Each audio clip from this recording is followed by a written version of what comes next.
guys, welcome to today's session. My name is Lindsay Heron. I will be facilitating the mediation today. And just to start out, could you guys please identify yourselves by the name that you'd like to be called today, and also, as introducing yourself, say who you're here to represent? I'm Alicia. I am the development firm president, and I'm here on behalf of CB Industries. Okay. Thank you. I'm Jenna. I am here to represent the Homeowners Association. Okay, thank you. So I really appreciate that you guys have chosen mediation. I know that you're both here voluntarily trying to find some sort of agreement, and I'm really happy that you've chosen the course of mediation. So today we will meet and we will go through a lot of different steps in the mediation process. We have restrooms down the hall. We'll also have refreshments up here. If you guys need to take a break or leave for any reason today, please feel free to just say so. And before we get started, do you guys have any special accommodations, like a time that you need to be out of here by? Nope. Okay, great. So we'll just get started and then try to go through the steps as quickly as possible, but take enough time to make sure that everyone feels heard. So just to kind of give you guys an orientation to the mediation process, this is not a part of the court systems. So I'm a mediator, and I'm an officer of the Supreme Court of Tennessee, but I'm not working for the court systems. This is also not part of any legislative proceedings or part of city government in any way. So I am completely independent of the courts or of the zoning board, which I know you guys had met with and sent you here. So this proceeding is neutral. So I am a neutral third party. I'm just here to facilitate conversation and try to see if there's common ground where you guys might agree. So mediators work with groups and individuals, ideally, who want to avoid litigation or legislative proceedings where one party takes all. So the goal of being here today is to look at each party's interests and see if there's any area that overlaps where we might be able to find an agreement. Does that make sense to everybody? Yes. Okay. So ideally what we're looking for today, the product, hopefully, of this proceeding would be that we could find a situation or a solution that both parties feel that they win, or that a certain degree of interests have been upheld. So my credentials, I'm a licensed clinical social worker. I've been practicing for 10 years as a civil mediator, and I'm a state of Tennessee Rule 31 mediator. So I'm not an attorney. I'm not here to give legal advice, and I don't have an affiliation with the zoning board, so I don't have any inside information about decisions or interests that they might have. I'm simply here to act as a third party to help you guys negotiate and try to mediate the conflict that you're in. Also, I want to cover confidentiality. So this is a private, confidential process, and that means that what we're speaking about here today can't be subpoenaed for court. So that includes me and then both you guys as well. So this is completely private, which means that we have the opportunity to be a lot more open and honest than we would be in a court situation or in legislative proceedings. So if you guys have a need to caucus individually or to meet with me separately of this mediation, we can do that, which is also confidential. But a lot of times interests and statements come out in the caucus process that can be very beneficial to a mediated agreement. So I might ask, if there's something that we caucus about, would you be comfortable bringing that to the mediation table? So during the course of the day, if you guys need to caucus separately, we can certainly do that. Please just let me know. There are certain exceptions to confidentiality. So if you guys mention that you know of an elder or child or person with disabilities being abused or in an abuse situation, that would be a situation where I have a legal requirement to report that to the authorities. That is essentially the rule. Do you guys understand confidentiality? Any questions about that? Nope. Okay, great. So next I want to transition into some agreements for the mediation session. So this is just sort of the ground rules that we can use today to make sure that everyone has a chance to express themselves and to be heard. So the first thing I want to mention is that this is completely voluntary. Any agreement that we come to today is also voluntary. So I'm not here to be a judge or an arbitrator. I don't have an opinion about who's right or who's wrong, and I'm not going to make any decisions about the outcome. So if we find an agreement today, it will be completely voluntary between the two of you guys. You also have the freedom to leave. So if at any point you decide that you would like to leave the process of mediation, you have the right to do so.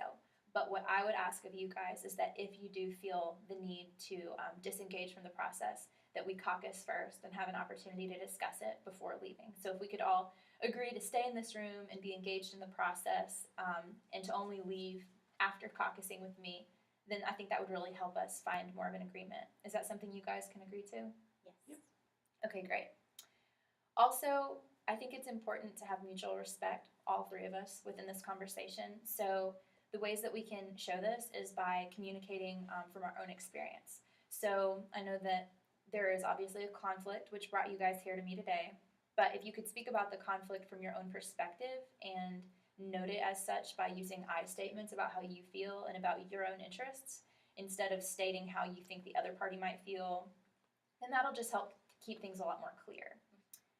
Also, it's very helpful if only one person speaks at a time. So I know that emotions can run high in conflict situations. You might have the impulse to jump in and try to stop someone from making an assumption that you feel like is untrue. But if you can just wait until the other party finishes speaking, I guarantee that we will give both of you guys an equal opportunity to speak today and to respond to each other. So if you can just hold your statements until the other party is done, then we can facilitate a much more open dialogue. Is that okay? Mhm. All right. And finally, as I mentioned, I will give equal time to both speakers and make sure that you guys have an opportunity to express yourselves. And I would ask you to agree today to be open and honest. So there's a lot, I know, of interest that both parties have in this conflict scenario. And if you can just be as open and honest as possible about bringing those things to the table, it will help us to find that common area that you guys might have in the middle. Can we agree to that? Yes. Yes. Okay, perfect. I also have to ask, do both parties have the authority on behalf of the entities you represent to enter an agreement today? Yes. Okay, wonderful. So in today's process, we've kind of gone through the opening statements now, the introduction to the mediation process, and next I will give each party a chance to tell their story, and I'll just kind of facilitate that process and ask a few questions from you guys. And then we'll move into a segment of defining the problem. So once you guys have both told your side of the stories, then what we'll do is agree upon the problem that we're here to mediate today. Does that sound okay? Yes. Okay, great. So now we will transition into the storytelling portion of the mediation. So we'll start with the party that has brought the complaint. So is that you, Jenna? Yes. That was Okay. me. Wonderful. So if you guys could just give me a brief introduction to the problem and to your interests behind that. If we could keep it to less than 5 minutes, and then we'll review at the end. Okay, thank you. Well, I know that the development company wants to come into our neighborhood and create a commercial area. And we are not for that because we're a very tight-knit community made up of mostly families and older adults. And if a commercial unit comes in, it's going to detract from our homey feel. Also, we're worried about our older neighbors on fixed incomes who, if the commercial unit comes in, the property value is going to increase and they won't be able to afford their housing anymore. And we just are afraid that if commercial comes in, it's going to change everything and it's never going to go back to how it is now. Okay. So you guys, the Homeowners Association has agreed that you don't want the commercial development in the neighborhood because you're worried about changing the culture, the feel of the neighborhood, and also you're worried about practical impact that this might have on residents, including a less homey feel, and then also ones that might be on a fixed income who would suffer from an increase in home prices. Exactly. Okay, great. And have you guys had a chance to meet as a homeowners association and to discuss this thoroughly? Yes. Okay, wonderful. And you guys have an agreement from your board that this is your position? Yes. Completely agreed. Okay, wonderful. Thank you. What kind of steps have you guys taken to make this opinion known? Is there anything you've done? We went to the zoning board and told them about it, and then we also have protested around the neighborhood with signs, and we all have signs on our houses stating our opinion clearly. So we are taking action. Okay. And how have you guys attempted to communicate with the development firm? Well, I've sent multiple emails that I have not received anything back or heard anything from. So, I mean, there's nothing much I can do besides send emails and calls until I hear from them.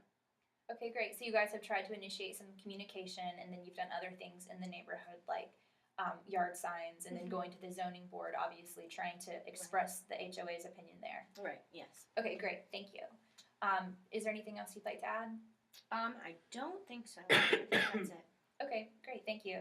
Alicia, would you like to tell your side? So, I'm the president of this development firm, and we want to create a retail space in this section of the neighborhood, and we're thinking shops, restaurants, just small business, which is going to be great for small business owners, maybe in the area, and just the community in general. It's going to bring a lot of revenue, a lot of foot traffic for other businesses that are already in the area. And just bring more options for residents. I don't see how this can be a win-win situation with the way that the housing authority wants to play this, but we have a lot of ideas for new places, and the older adults, that's what they have retirement and Social Security for when their property value goes up. They're going to be living in a hip space. Okay, so the development firm has targeted this property and has some opinions about retail developments and small businesses that you guys believe could actually benefit the neighborhood and make it a more, vibrant, like you said, I think financially affluent community with more business opportunities to help the entire community. Is that right? Yep. Okay, and how have you guys conceptualized the complaints from the HOA? We're just pretty much ignoring it right now. Okay. That's why I haven't responded to your emails, because, I mean... And from what I'm hearing, you guys have thought a lot about this particular neighborhood and believe that this development would be beneficial for all residents, but you haven't actually communicated yet with the homeowners association. No, not yet. Okay, great. Well, that's what we're here to do today. Do you have anything else that you'd like to add? Nope. Okay, so now we'll transition into defining the problem, which I think is pretty clear. The property in question, the development firm would like to turn into a retail space with restaurants, retail, small businesses possibly. The homeowners association would like to keep that property residential and not allow the zoning board to zone it to become a commercial property. Is that pretty much the heart of the conflict? Yes, Yeah. exactly. Okay, is there anything additional that I've missed? No. No. Okay, great. Well, we'll segue into the next section. Thank you guys.